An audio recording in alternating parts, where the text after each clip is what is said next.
vamos iniciar o nosso encontro de hoje, né? Nos entregando na mão de Jesus, agradecendo a Ele por essa oportunidade, este momento que Ele nos proporciona de podermos fazer um pouco mais de estudo sobre o tema que nós viemos expondo aí ao decorrer de 2 ou 3 semanas já, né? Um tema bastante extenso, que fala sobre Jesus, né? E todas as passagens que ele teve, né? Então, hoje nós vamos recordar o item 3, e o Davidson vai nos trazer um pouco mais sobre o assunto, né? E finalizar esse item 1, 2 e 3, que tem muita história, né? Tem muita coisa a ser estudada e vista, né? Muito bem. Vamos então, por um minutinho aí, orar e meditar com Jesus.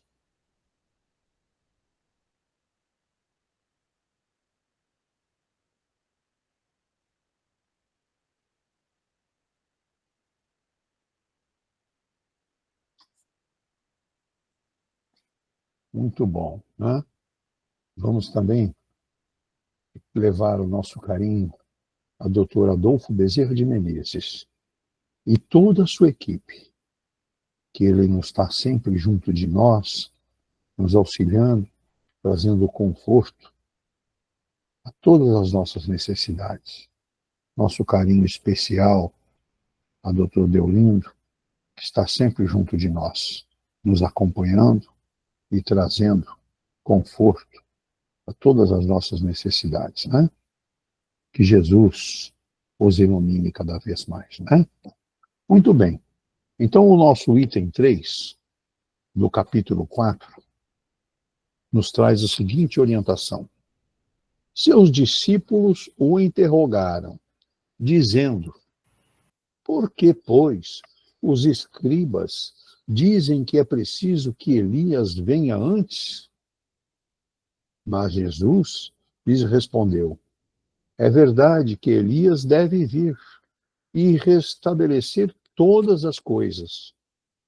Mas eu vos declaro que Elias já veio e não o conheceram, mas o trataram como lhes aprouve. É assim que eles farão sofrer o Filho do Homem. Então seus discípulos compreenderam que era de João Batista que lhes havia falado. São Marcos, capítulo 17, versículos de 10 a 13, e São Marcos, no capítulo 9, versículos 11, 12 e 13. Muito bom. Davidson nos trará mais sobre o assunto. Davidson, você tem a palavra. Uma ótima noite a todos. Olha, geralmente as pessoas não se aprofundam nesse evento que foi a Pentecostes. Não se aprofundam por motivos diversos. Para pensar. Conversão de 3.000 pessoas, converter. Muitas vezes a gente vê um parente que está aí perdidinho, a gente não consegue convertê-lo. Imagine 3.000 pessoas. Portanto, um poder de transformação em massa. Segundo o mundo acadêmico, a ciência está se aproximando muito. Eles estão definindo quando ocorre isso, eles chamam, mas por favor não se prendam ao termo. Um pesquisador cujo nome é Sheldrake, ele definiu isso como um campo coletivo. Ele chamou de campo mórfico. Eu vou explicar, não se preocupe. Ou ainda, já um outro grupo de estudiosos chamaram de influência de um campo de coerência emocional. O que é esse campo? Segundo esse Sheldrake, Rupert Sheldrake, sem se preocupar com os nomes, ele propõe que existe um campo invisível de informação que organiza não só a forma física dos seres, isso é uma ideia dele, nós não vamos entrar nessa área, dos seres vivos, mas também comportamentos, hábitos e padrões de pensamentos. Olha que interessante. Quem viaja bastante, profissionais de vendas, eles percebem uma diferença de cultura, de comportamentos, de hábitos, de padrões de pensamento em várias cidades. Esse senhor Sheldrake é um biólogo britânico, tem ali um vasto currículo, graduado em Ciências Naturais pela Universidade de Cambridge, doutorado em Bioquímica, enfim, um vasto currículo, estudou filosofia, história, em Harvard, enfim. E, desculpa, ele chamou esses campos de campos mórficos, conforme eu comentei. Como funciona? Cada ser humano ou grupo de pessoas, ou uma determinada cultura, cria esse campo, cria esses hábitos coletivos, podemos chamar assim, hábitos. Toda vez que um comportamento é repetido, ele fortalece esse campo e ocorre ali um contágio, tornando muito mais fácil que outras pessoas acabam fazendo o mesmo. Mesmo que estejam longe ou nunca tenha se conhecido, ocorre isso de uma forma visível e invisível. E ele explica esse fenômeno como mudanças de comportamento em massa, como ocorreu, conforme nós já comentamos, em Pentecostes. E aí surgem invenções simultâneas, invenções do mundo científico, em diferentes partes do mundo. Sincronicidades e conexões não explicadas ainda plenamente pelos estudiosos. Essa parte de sincronicidade, eu tenho algumas histórias para contar, muito interessante. Muito interessante. Eu vou contar apenas uma que eu acho que vale a pena. Durante 2 dias me vieram na cabeça, via o tempo todo Venezuela. E um cliente meu, é um cliente da indústria de sapatos, exportava, não vou citar nomes, exportava para a Venezuela sapatos. E era um grupo americano, hein? Tá? Portanto, ele exportava lá e para os Estados Unidos. E vinha. Desculpa, aqui só para reforçar, estou relembrando, porque me ocorreu agora, não estava previsto eu comentar isso. Veio Venezuela e veio o tal dos Estados Unidos. Aí eu perguntei como que funcionava essa exportação, conversando com eles. Venezuela redonda, nenhum problema, Estados Unidos também não. E aí ele contou um detalhe muito importante, porque vinha o tempo todo, Venezuela e Estados Unidos. E eu não imaginava que eu ia encontrar e nem imaginava que eles estavam exportando para esses países uma empresa de sapatos masculinos. E eu não posso citar nomes, hoje é muito complicado o mundo jurídico, enfim. E ali, eu falei, como que, no caso dos Estados Unidos, olha, eles pagam adiantados, uma semana antes a gente recebe em dólar e a gente encaminha. E na Venezuela? A Venezuela já não, paga depois, tal, enfim. Não tinha, enfim. E aí passou um mês, e depois de um mês, um detalhe importante, há quanto tempo, eu estou recordando a história, há quanto tempo nos Estados Unidos vocês exportam para lá? Já estamos há 2 anos e meio, nós temos um laço muito forte com esse grupo americano, e eles são batata. Uma semana antes manda o dinheiro, aí a gente manda o sapato. Venezuela já não é assim, mas pagam direitinho, tudo redondinho. Já estamos aí há 6 meses com o pessoal da Venezuela, funcionando bem. Tudo bem, tranquilo. Passou 1 mês, 2 meses, volto lá nessa empresa e ele faz um comentário. Falou, Davis, olha,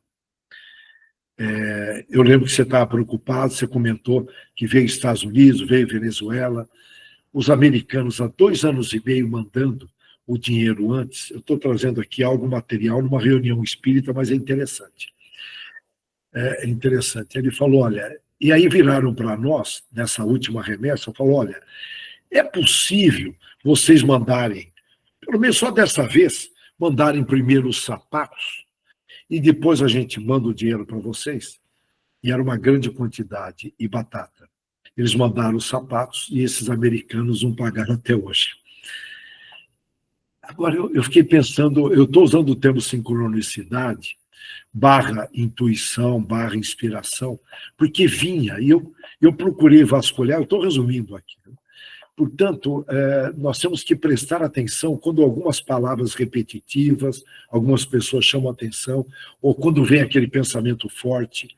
Eu estou citando e na época eu manifestei uma preocupação muito grande. Com a Venezuela, graças a Deus, não teve problemas.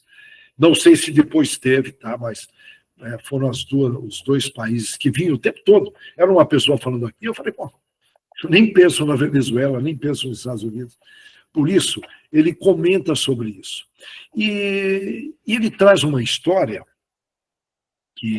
muito interessante.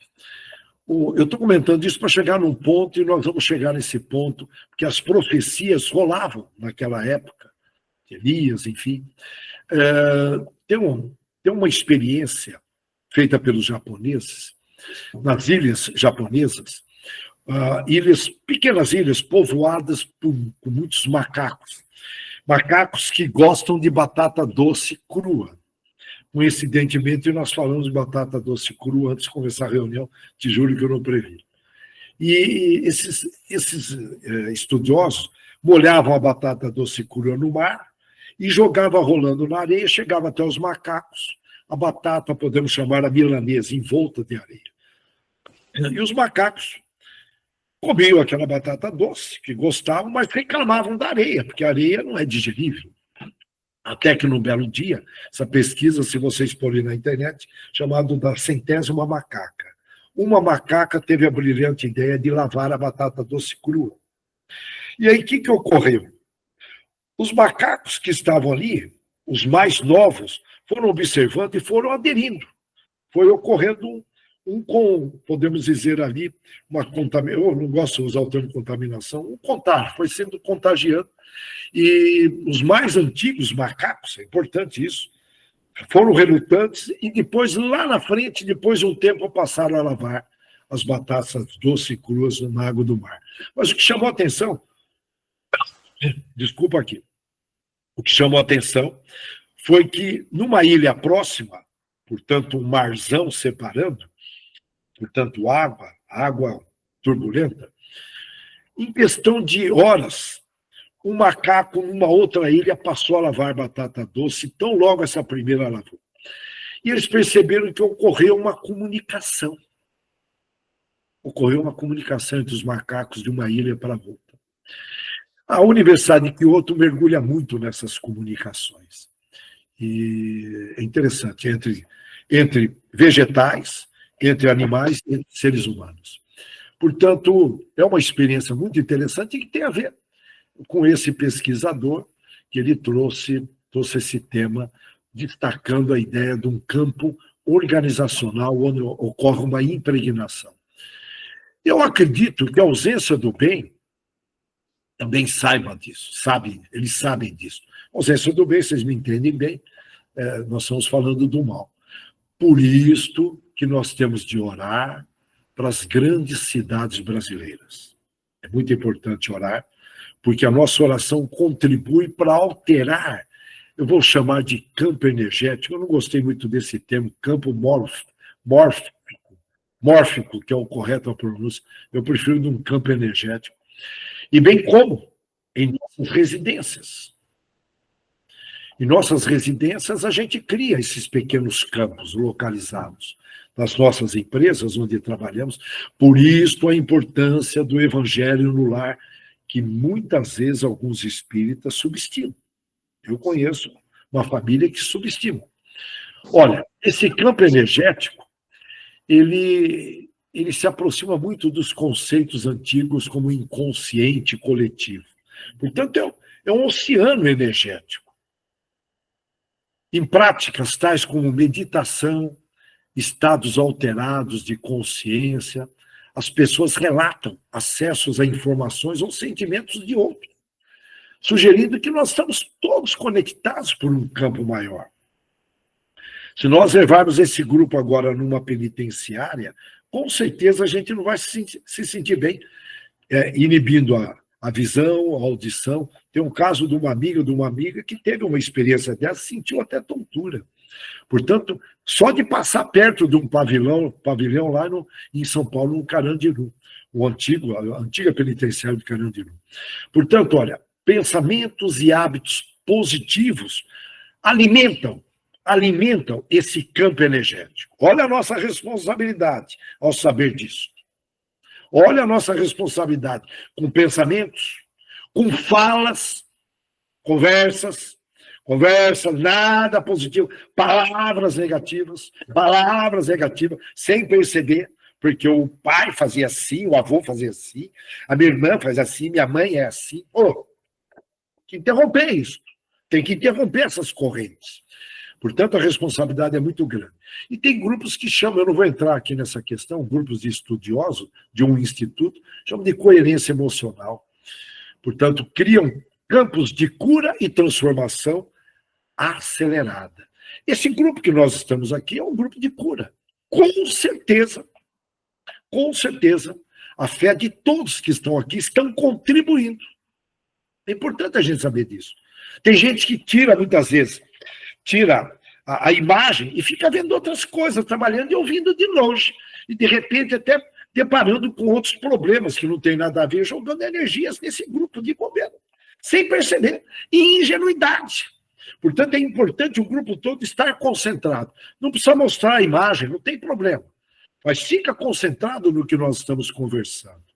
Que isso tudo é devidamente planejado. Agora, ficar fazendo outras coisas, está atrapalhando o campo energético que nós estamos criando para a cura. A mudança de um indivíduo, esse é o mecanismo do cristianismo. Jesus poderia causar uma mudança. Se foi causado em 3 mil pessoas, podia causar em muito mais. Num piscar de olho, mas não. Desculpa. O cristianismo é exatamente por aí. O indivíduo vai causando mudança, ele vai impregnando, ele vai dando exemplos e vai compartilhando nesse campo energético. Em resumo, você não está apenas influenciando a sua realidade, a sua vida, mas alimentando um campo energético que envolve muitas pessoas. Me faz lembrar lá em Belo Horizonte, no estádio do Atlético Mineiro, quando o time de futebol não estava indo bem, uma pessoa contratada para motivar a torcida começava a gritar com o megafone: eu acredito. De repente o estádio todo: eu acredito. O time criava uma força e revertia o resultado. Tem muita gente que vai nos estádios de futebol para sentir essa energia do campo energético, ou em shows musicais. A pena que uma boa parte dos shows musicais não são positivos, mas mudanças estão vindo, mas tem shows positivos, isso que a gente tem que destacar. Por isso, coloque no seu celular, é uma dica, a gente já vem falando isso um bom tempo, para te alertar às 18 horas, para fazer uma oração para o Brasil, uma oração para todos os países do planeta. É muito importante. Muitas vezes a pessoa não imagina, fala: a minha oração, será que tem validade? Tem, que acaba impregnando, e tem. Vira uma corrente, um efeito dominó. Basta ver lá André Luiz, junto com o Espírito Superior, já comentei isso várias vezes, mas vamos repetir, porque é importante. Estava lá André Luiz, junto com o Espírito Elevado, durante a Segunda Guerra Mundial. O planeta todo estava com uma energia pesada, porque no plano espiritual você enxerga o pensamento, sente cheiro e tudo mais. Aquela energia, muito receio, não tinha informação, não tinha celular, não tinha mídia, não tinha praticamente nada. Estava lá na década de 40 do século passado. Tanto é que se passasse um avião, ficava todo mundo assustado. E ele pergunta: mas por que o planeta todo está com essa energia? Assim, a guerra só está ali confinada na Europa. E esse espírito elevado fala: é porque a imprensa disseminou no mundo todo. Imprensa! Mas, enfim, bem intencionada, acredito eu. Né? E estava lá o planeta todo, aquilo alimentando. Aquilo virou uma alimentação, até fomenta, ajuda na guerra. Aí, de repente, o André Luiz, eu gosto de repetir isso, ele vê um foco de luz atravessando aquela camada, aquelas trevas, né? Aquela luz atravessando, aquela luz maravilhosa. Pergunta: foi aquela luz? E o Espírito Elevado vira e fala: ali é de uma igreja católica na cidade de Bristol, interior da Inglaterra, tem um grupo orando. Ele falou: a igreja deve estar cheia com esse foco. Ele falou: não, são apenas de 6 a 8 pessoas provocar um foco de luz. Agora, com pessoas com fé, uma fé mesmo, sabe? Não é aquela fé que fica meia boca, titubeando, né? Será? E quando fala sei, será, babau, já era, né?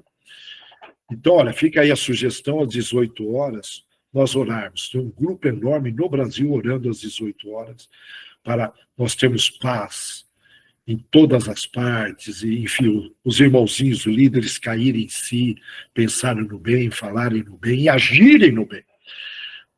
Portanto, quando um grupo entra em ressonância, mesmo a frequência da energia mental e emocional, mudanças grandes e rápidas, profundas acontecem. Eu lembro em Washington, 1.200 pessoas oraram, protestantes, num ginásio, oraram para diminuir a violência em Washington. E eles reduziram. Isso está aí um estudo acadêmico, inclusive. E aí fica o recado. Nós precisamos orar, vou repetir, para o Rio de Janeiro. Precisamos orar muito para o Rio de Janeiro. Salvador, Manaus. E aí vai. Né? Vitória do Espírito Santo. Precisamos orar. Essas grandes cidades que influenciam o país como um todo. População concentrada. Enfim, São Paulo também, lógico. Então, olha, portanto, isso tanto do lado do bem, quanto do lado da ausência do bem. A ausência do bem faz um marketing muito bem feito nas mídias sociais, na televisão. Portanto, o Pentecostes foi um evento que está dando, tipo, cuida também do coletivo, aumenta a nossa responsabilidade. E a psicologia positiva, ela comenta que Pedro e os discípulos, conforme passaram por esse evento, eles ativaram as forças de caráter. A psicologia positiva bate muito nisso. E quais essas forças? Coragem, liderança, espiritualidade, esperança e gratidão. Olha, coragem, liderança, espiritualidade, esperança e gratidão, que são os pilares das virtudes humanas. Fantástico, não é? Em resumo, esse evento foi um modelo universal de ideia ou comportamento que a gente tem que tirar o máximo proveito. Máximo proveito. Que provoca um despertar, e principalmente nos momentos que nós estamos vivenciando. Eu gosto de repetir, nós estamos no meio de um apocalipse, gente. Sei, mas eu estou aqui no interior do estado de São Paulo, eu estou numa boa. Você está, mas e o mundão? Se as notícias estão vindo, é porque nós temos que participar. Portanto, é um recado fantástico, fantástico. E do texto lido, o texto lido, só vou repetir, está lá. Herodes, o tetrarca. Depois a gente explica o que é tetrarca. A notícia, está lá no texto, a notícia de tudo, de todos ali que vieram, de tudo que Jesus obrava. Ele recebeu essa notícia, o Herodes, e ficou ali estupefato, né? Preocupado, suspenso, porque diziam uns, é João que ressurgiu dos mortos. Olha, naquela época, hein? Já falavam, você vê que eles tinha muita indução de pensamento, de profecias. E outros, é Elias que apareceu, e outro, é um dos antigos profetas que ressuscitou. Usar o termo ressuscitar, olha, naquela época. Então disse Herodes, eu mandei degolar o João, e aí, quem é este? Pois esse de quem eu ouço semelhantes coisas, a pergunta que ele fez. E buscava a ocasião de ver quem é este, que era Jesus. E a palavra tetrarca, ela vem do grego, tetrarca também, escreve do mesmo jeito, que significa governante de um quarto. Na realidade, aquele reino era dividido em 4 partes, e ele era governante de uma parte dessas 4 partes de um quarto. Por isso que é usado tetrarca, patriarca da tetra, de uma parte, mais ou menos assim. Então, olha, portanto, essa passagem bíblica mostra a reação de Herodes Antipas. É uma família de Herodes, era chamada família herodiana. Portanto, o Antipas era um deles. E, portanto, dá para perceber a reação dele perante a fama crescente de Jesus. E Jesus não tinha mídias sociais, não tinha marketing, não. Era de boca em boca. Pois é. Herodes havia mandado matar João Batista. Quando começou a ouvir sobre esses milagres e ensinamentos, ele ficou perturbado. Que interessante. Um líder todo corajoso, aquela coisa toda. E ele tentou entender, falou, quem que é ele? Ele ficou assustado. O ser humano tem um medo lá dentro, por mais que ele demonstra nas vidas, eu sou corajoso. Olha aí. Alguns diziam, João Batista ressuscitado, é Elias, conforme nós comentamos. E ele repetia, eu mandei matar João. Quem é esse? Quem é esse? Enfim. Portanto, ele estava inquieto. Tem um estudioso chamado William Barclay, um teólogo protestante, que ele diz que essa confusão mostra como Jesus causava um profundo impacto, até naqueles que o rejeitavam. Herodes foi tomado de uma culpa enorme, um medo enorme. Acreditava ele que o poder espiritual que ele tentou silenciar, olha, eu vou repetir, o poder espiritual, porque o João Batista, o poder dele era espiritual, que ele tentou silenciar, estava de volta. Esse era o grande receio. Então, esse estudioso Barclay, ele destaca o peso da consciência de Herodes. Olha, o que uma consciência pesada provoca? A menção ao João Batista, não o João profeta, o João apóstolo, o João Batista, primo de Jesus. Portanto, a menção a João Batista, Elias e profetas antigos mostra o temor, comentando sobre João, Elias e outros, né? Mostra o temor de que o céu, na linguagem dele, estivesse novamente falando a terra. E aí tem um outro pesquisador, um teólogo católico, jesuíta, por sinal, chamado Cornélio Lápide. Ele diz o seguinte, Herodes confundia Jesus com João, temendo que ele tivesse ressuscitado como um castigo divino. E naquela época, antes de Jesus, ele falava isso, lógico, antes de Jesus ter provocado a ressurreição, que é diferente, ressurgiu. A comparação com Elias também reflete a esperança judaica da vinda de Elias, antes do Messias, que foi Jesus. Resumo, para Lápide, Herodes estava apavorado com o juízo divino, possivelmente sem dormir, e a associação com Elias revela como o povo esperava sinais proféticos, tinha aquela esperança, antes da chegada do Messias, que era Jesus, que foi Jesus. Qual é a lição que a gente tira disso? A ignorância espiritual geralmente, pode gerar medo, culpa ou até negação, ao invés de arrependimento. Mesmo os poderosos no mundo todo, reconhecem no fundo que há algo maior operando. Algo que não se pode controlar com força humana. Por mais que uma pessoa, eu não acredito em Deus, eu sou ateu. Tem muitos, líderes inclusive. Vamos nos aprofundar no tocante ao arrependimento. Na visão espírita, codificada por Allan Kardec, o arrependimento é compreendido como um dos primeiros passos. Pessoal, eu me arrependi. Não basta. Um dos primeiros passos do processo de regeneração moral. Portanto, o planeta Terra passa por essas três etapas que eu vou falar. Tá? Não é só o arrependimento. Nós estamos caminhando para a regeneração. Então, ele não é apenas um sentimento de culpa ou remorso, mas uma tomada de consciência, porque estava ali no inconsciente dele. Então, vem para a consciência. Ele fica consciente dos erros que ele cometeu. Jesus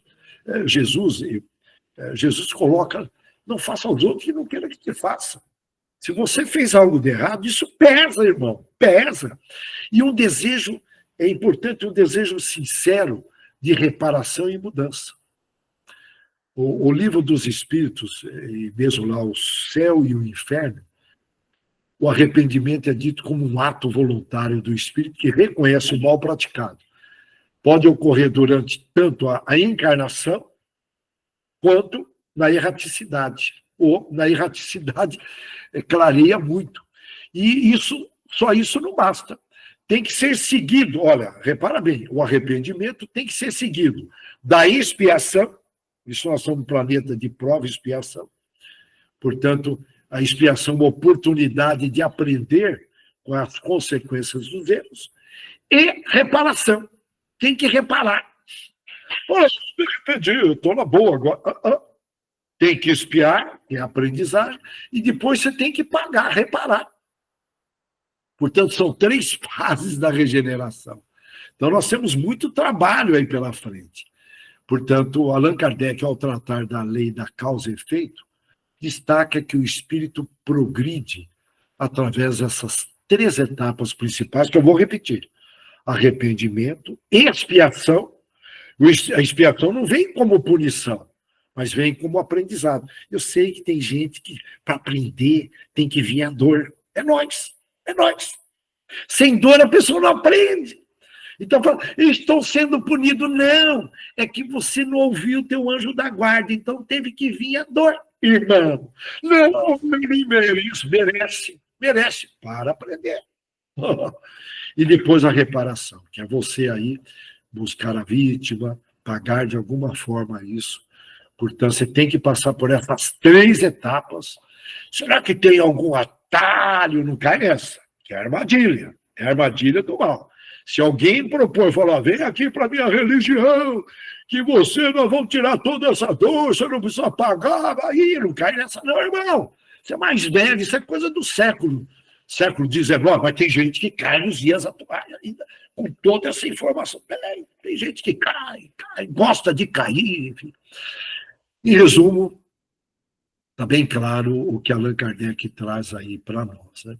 Portanto, é um movimento interior que leva o espírito a buscar o bem, crescer espiritualmente e se libertar do peso dos seus próprios erros, do peso dos seus próprios erros. E tem alguns casos de espíritos felizes que antes se arrependeram de seus erros, e, lógico, né? E passaram por essas 3 fases, lógico, e que isso é comentado no livro O Céu e o Inferno. Allan Kardec, ele trouxe esse livro em 1865, vale a pena ler. E tem na parte que traz exemplos. E interessante, tem um caso, lá está sendo dito como um caso de espíritos felizes que se arrependeram, expiaram, repararam, em resumo, se regeneraram. É o espírito de Sidônio. Quem foi ele? Foi um homem comum que levou uma vida marcada por bastante orgulho e egoísmo, pois é, mas que ao reconhecer seus erros após a morte, vê que é um sentimento profundo, né? Ele se entregou totalmente ao arrependimento e à reparação. Após um período de sofrimento que não foi fácil, ele dedica-se ao bem no plano espiritual, olha que interessante, está lá no livro, e ele atinge um estado de paz e progresso. Portanto, você vê que ao dormir nós vamos para o plano espiritual. E por isso que é importante se colocar disponível para trabalhar, porque de repente vai, conta ponto. Você pode avançar ali ao dormir. Tem gente que dorme de botina, que dorme mesmo, sabe? E não trabalha, não quer trabalhar, e fica numa rede balançando, e quer salário família, e quer benefício, quer tudo na mãozinha. Ele quer que todo mundo abasteça ele. Ele faz parte. Aí depois reencarna em situações aí, cai em locais aí com uma miséria danada, aí vai aprendendo, vai se desenvolvendo, que é trabalhar, é importante o trabalho, tanto material quanto espiritual, sempre com equilíbrio, lógico. E a humildade diante da verdade espiritual,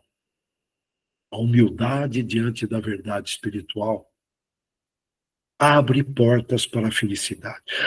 Mas eu gostaria que fosse diferente, eu queria entrar numa casa lotérica, ganhar... Não é assim. Você sabe que não é. Lá no fundo, você mergulhar, você sabe que não é assim. E tem o caso do Fenelon, que é bastante comentado. famoso teólogo, escritor francês, ele é mencionado. Eu lembro em Franca, a comunidade espírita, falava muito dele. Conhecido por sua fé profunda e sabedoria. E qual foi a transformação que ele provocou?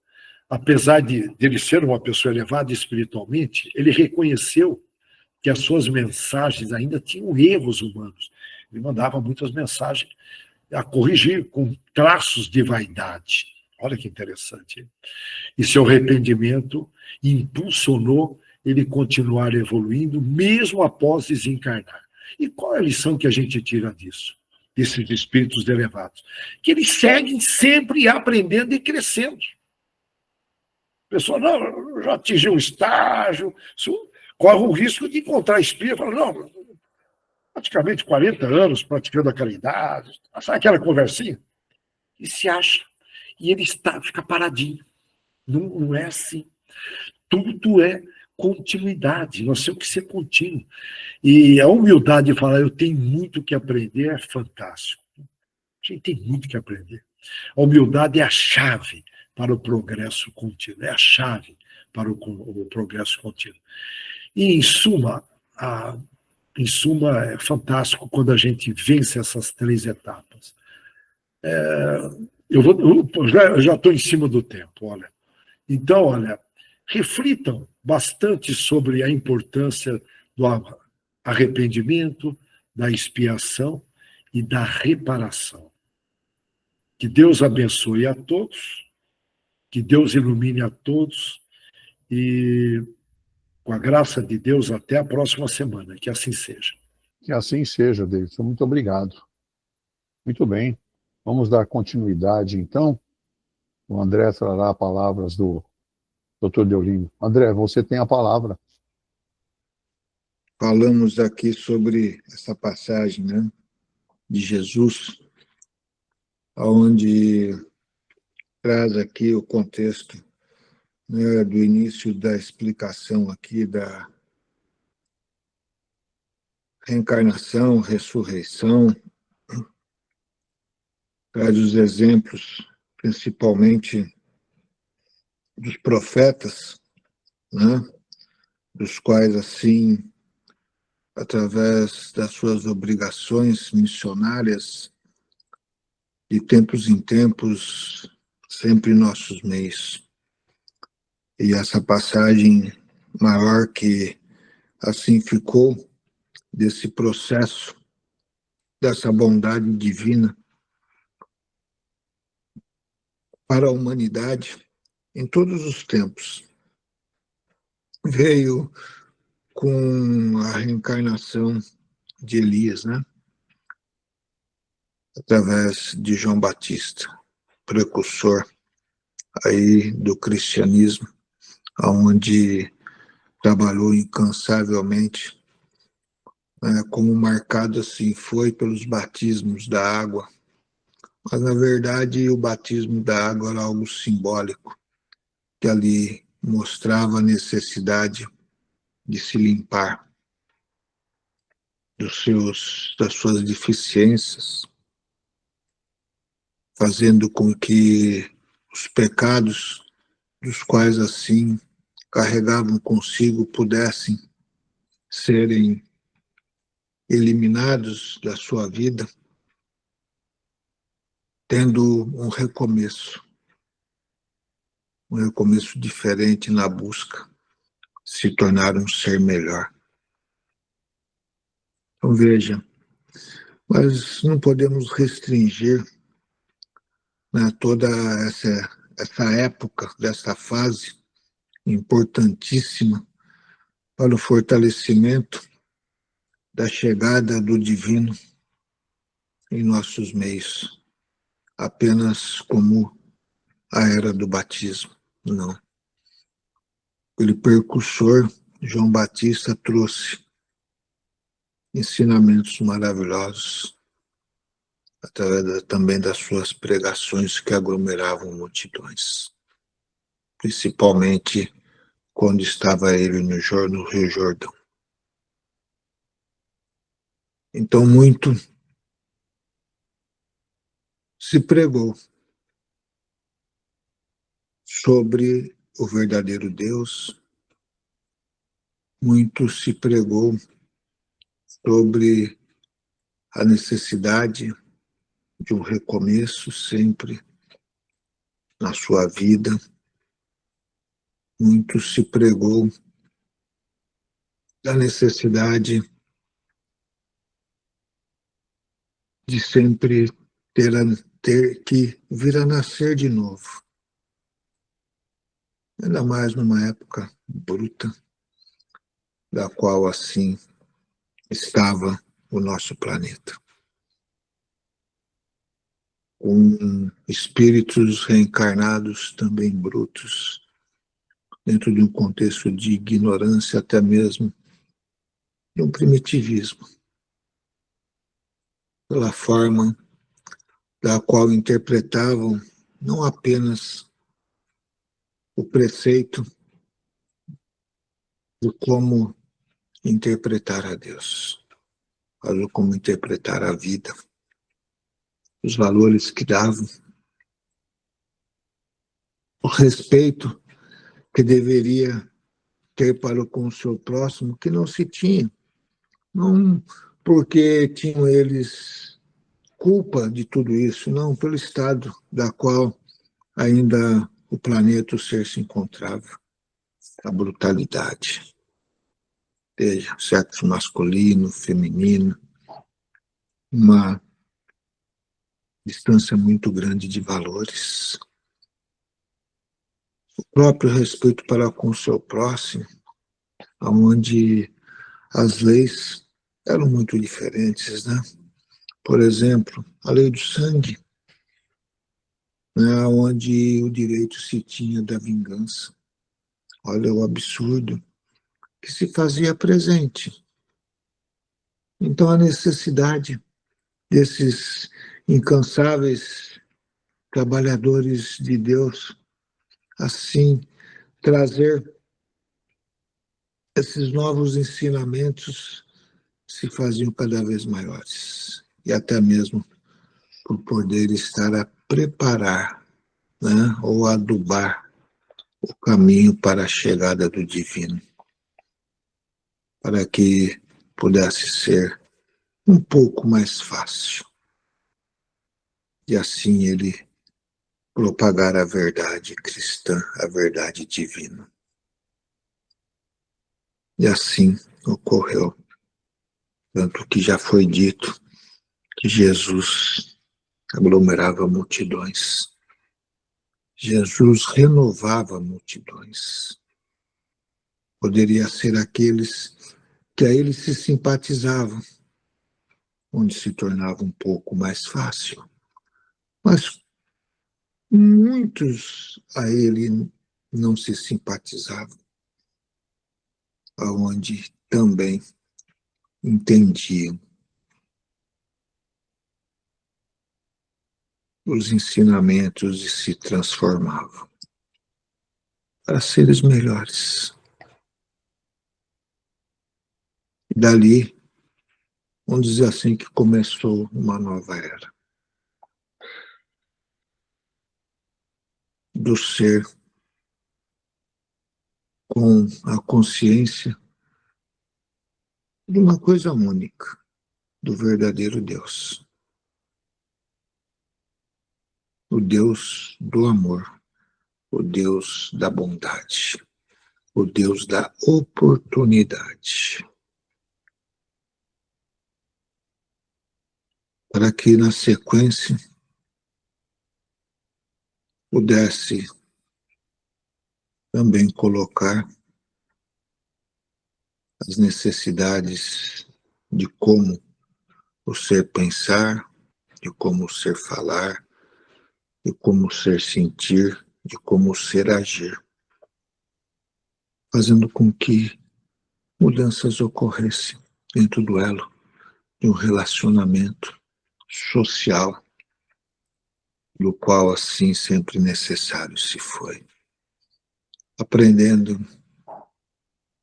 a valorizar mais a lei do amor, aprendendo a olhar mais para o próximo que estava em extrema necessidade, aprendendo a dar valor pela família, pela esposa, aprendendo a dar um valor diferente aos bens, do qual assim conquistaram, aprendendo a buscar as mudanças que necessárias se faziam em sua vida. Então veja quantos exemplos nos foram deixados. Um dos maiores exemplos, podemos dizer, lógico, não tirando a magnitude de João Batista, de Jesus,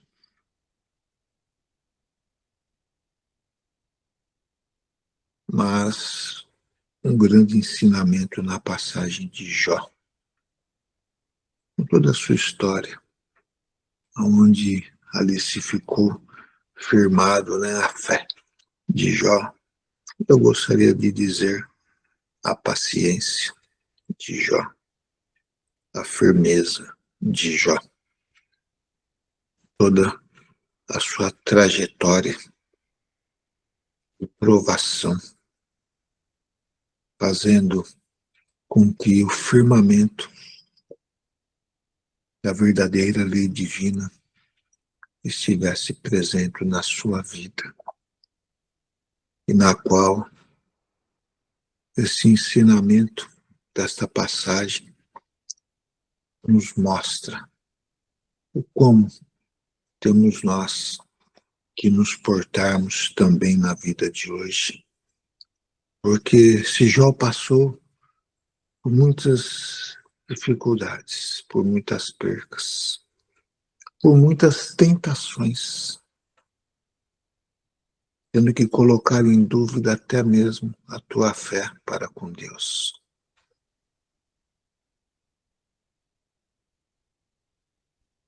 Mas venceu.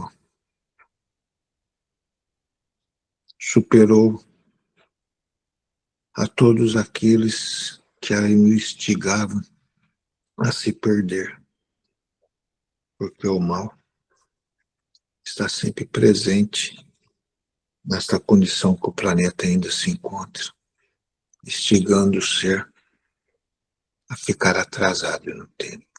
Jó não, seguiu firme, venceu, prosperou. Um grande ensinamento para que possamos nós, nos dias de hoje, não esquecer de que as tentações estão presentes, as percas, os ganhos, as dificuldades, os desafios necessários são, para que possamos nós nos posicionarmos de forma firme e correta perante as leis divinas e assim vencermos não o mal ou as tentações ou as dificuldades que estão no mundo, porque não temos nós a capacidade de vencer o mundo,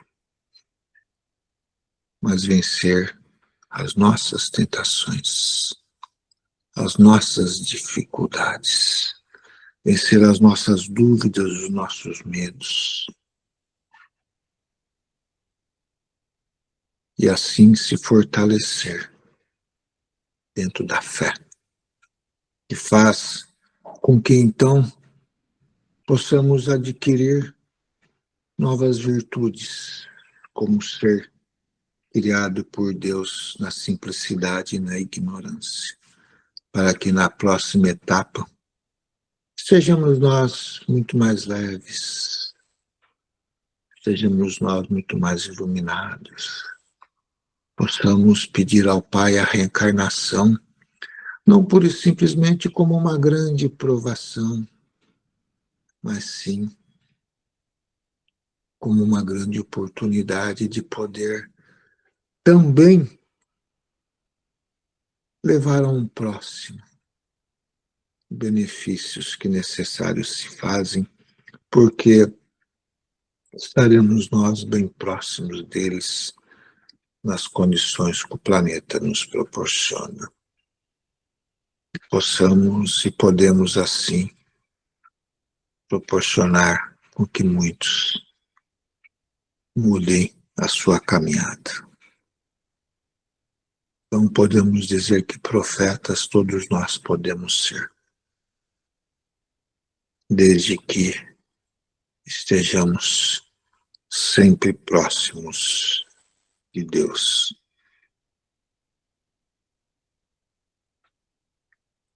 Então olhemos para nós, vejamos as nossas necessidades, nos posicionemos diferente,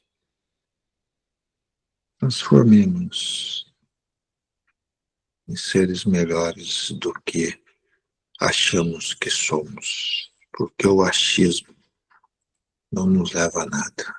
Temos que ter a certeza de que somos seres bons ou seres não bons. O meio termo, com certeza, faz com que os não bons tenham a sua prevalecência. Então se posicionem igual a todos esses profetas do passado se posicionaram em épocas muito mais difíceis de serem compreendidos. Então assim, que a luz divina possa estar presente no coração de todos. Possamos estar a nos iluminar com essas fagulhas de amor que o nosso Pai está a nos oferecer. Possamos nós sentir essa presença maravilhosa de nosso irmão Jesus. Está a acender uma luz na mente, no coração de cada um de vocês, para que assim possam, no despertar do amanhã, modificar a caminhada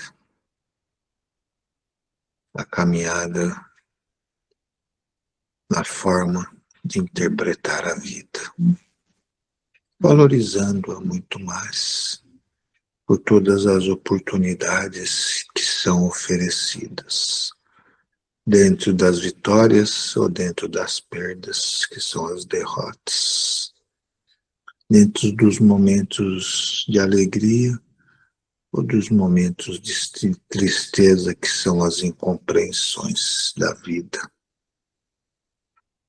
Mas olhemos com simplicidade a tudo isto e amemo-nos indistintamente uns aos outros, porque assim o caminho da salvação ou da cura se fará presente na jornada de cada um de vocês. Luz, amor, bondade e caridade. Este é o lema da qual nosso Mestre deixou para nós assim seguirmos. Que assim seja. Receba, doutor Deolindo, a nossa gratidão pelo carinho, pela luz e pela energia que gerou nesse momento magnífico que tivemos, onde fomos fortalecidos por este carinho especial que tem por nós. Receba a nossa gratidão, com todo o nosso amor e nosso carinho. Vamos estender também esta energia, essa luz que se formou nessa nossa egrégora a todos os nossos irmãos, com os nomes postados aí no nosso grupo de cura, grupo de estudos, e agradecer a Jesus por nos conceder este momento tão maravilhoso de poder desfrutar desta luz e desta energia que nos fortalece. E assim, em gratidão a este momento maravilhoso, vamos dirigir a prece de Cáritas em agradecimento a tudo que recebemos nesta noite. E a prece de Cáritas hoje será apresentada pela Teresa. Teresa, você tem a palavra. Vamos agradecendo a Jesus e ao nosso Pai Maior, Deus, por essa oportunidade, por esse grande ensinamento de hoje e que podemos deixar brotar dentro de nós essa luz divina que se encontra em todos os corações de cada nosso irmão no mundo. Prece de Cáritas. Deus nosso Pai, que sois todo poder e bondade, dai força àquele que passa pela provação, dai a luz àqueles que procuram a verdade, e ponde no coração do homem a compaixão e a caridade. Deus, dai ao viajor a estrela guia, ao aflito a consolação, ao doente o repouso. Pai, dai ao culpado o arrependimento, ao espírito a verdade, à criança o guia, o órfão o pai. Que a vossa bondade se estenda sobre tudo que criaste. Piedade, Senhor, para aqueles que não vos conhecem e esperança para aqueles que sofrem. Que a vossa bondade permita aos espíritos consoladores derramarem por toda a parte a paz, a esperança e a fé. Deus, um raio, uma faísca do vosso amor possa abrasar a terra. Deixai-nos beber da fonte dessa bondade fecunda e infinita, onde todas as lágrimas se secarão, todas as dores se acalmar-se-ão. Um só coração, Senhor, um só pensamento subirá até vós. Como Moisés sobre a montanha, nós vos esperamos com os braços abertos. Ó bondade, ó beleza, ó poder, ó perfeição, e queremos de alguma sorte merecer a vossa misericórdia. Deus, dai-nos a força no progresso de subir até vós. Dai-nos, Senhor, a caridade pura, dai-nos a fé e a razão. Dai-nos a simplicidade que fará de nossas almas o espelho onde refletirá a vossa santíssima imagem. Obrigado, Jesus. Obrigado, meu Deus. Que assim seja. Maravilhoso, né? Noite muito proveitosa, né? Que Jesus abençoe a todos. Que todos tenham uma noite reconfortante e de paz. Uma boa semana a todos. Até semana que vem, né? Boa noite.